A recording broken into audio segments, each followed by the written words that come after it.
এটা হচ্ছে শ্রী দুর্গা দেবী দুর্গার সপ্তশতী একটা যন্ত্র। শ্রী দুর্গার সপ্তশতী যন্ত্র। ওং ওং নমশ্চ ওং নমশ্চণ্ডিকায় নম। আচ্ছা, এবারে যন্ত্রটা আপনারা আঁকবেন এইভাবে যন্ত্রটা আঁকবেন। এখানে একটু বেরিয়ে গেছে, এটা এই অবধি থাকবে, ঠিক আছে? এই অবধি বেরিয়ে গেছে। এটা হচ্ছে ওং রিং হৈরপলা দিঘি উনস্কর হিরিং।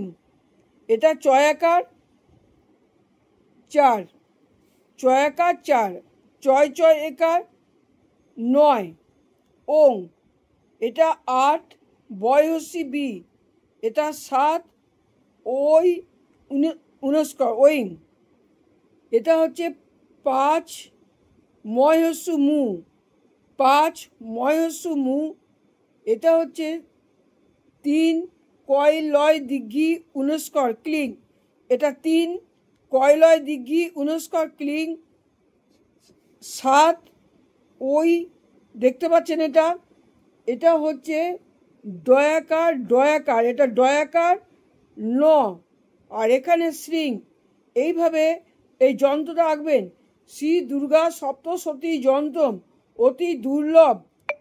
এই যন্ত্র হচ্ছে অতি দুর্লভ একটা যন্ত্র। দুর্গাপূজার আপনি অষ্টমীর দিন থেকে এটা করতে পারেন। এটা কি? এটা হচ্ছে এরকমভাবে সাদা কাগজে যদি লাল দিয়ে আঁকেন, এটাকে আপনি ল্যামিনেশন করিয়ে নেবেন, অথবা যদি পারেন তামার পাত্রে তামার পাত্রে এটা খোদাই করে নিয়ে আসবেন। এটা বিভিন্ন জায়গায় যেখানে তামার গয়না পাওয়া যায় সেই সব জায়গায় এটা করা যায়।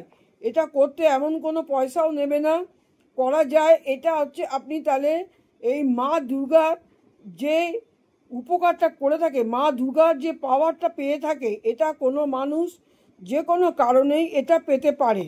এটা পাওয়ার জন্য এটাকে কি করতে হবে?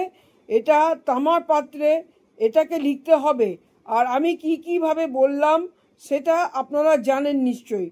এবারে এগুলোকে বললাম কি করে জানেন? পুরো এরকমভাবে যন্ত্রটাকে আপনি আঁকিয়ে নিয়ে আসতে হবে। এবারে বলছি এর কাজটা। এটা হচ্ছে খুবই প্রভাবশালী একটা যন্ত্র। যন্ত্রের সাহায্যে সর্বপ্রকার মনের বাসনা সিদ্ধ অবশ্যই হয়।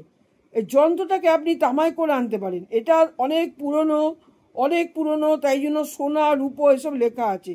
যে সময় সোনার দামের কোনো সেরকম ভ্যালুই ছিল না, সুতরাং সোনায় কেউ করতে পারবে না, তামার ওপর অবশ্যই করতে পারবে। যেখানে গয়না বানানো হয় তামার, সেখান দিয়ে আপনি এটা অবশ্যই করে আনতে পারেন। এটা করে এনে কি করবেন আপনি? এটার মধ্যে একটা তামার পাত্রে খোদাই করে রক্তবর্ণ বস্ত্রে, মানে লাল বস্ত্রে, এটা একটা চৌকির ওপর রাখবেন। চৌকিটার ওপর একটা ঢাকনা দিয়ে লাল বস্ত্রের ওপর রাখবেন। সম্মুখে একটি দুর্গার চিত্র রাখবেন। দেবী দুর্গা, মা দুর্গার একটা ছবি রাখবেন। জবা ও সুগন্ধি পুষ্পর মালা দেবেন। আচ্ছা, যে করবে এটা সাধক, যে এইটা কাজটা করবে সে সাধক। পূর্ব বা উত্তর মুখে বসে ধূপ দীপ নৈবেদ্য যা যা দেবেন সাধ্য মতন আপনার ক্ষমতা অনুযায়ী দেবেন। আচ্ছা, এবারে আপনি সেই কিছু মন্ত্র বলবেন, পূজার মন্ত্র। আমি সেটা বলে দিচ্ছি। ওং রিং চণ্ডিকাওই নম, ওং রিং চণ্ডিকাওই নম। এবার জপ মন্ত্র বলছি। ওং রই ওইং রিং ক্লিং রিং হলিং, এটা বলবেন। বা হোমের মন্ত্র যখন করবেন, হোম করতে পারেন। কিছু কাঠ ঘি দিয়ে ওর মধ্যে আপনি যজ্ঞ করতে পারেন। তার মধ্যে একটা দেবেন, একটা পানের মধ্যে একটা কলা নিয়ে যজ্ঞের মধ্যে দেবেন। আচ্ছা, তার মধ্যে যজ্ঞের মন্ত্রটা বলে দিচ্ছি। হোমের মন্ত্র যেটা যজ্ঞের মন্ত্র, এটা হচ্ছে ওং ওইং রিং ক্লিং চামুন্ডাওই বিচ্চে সাহা।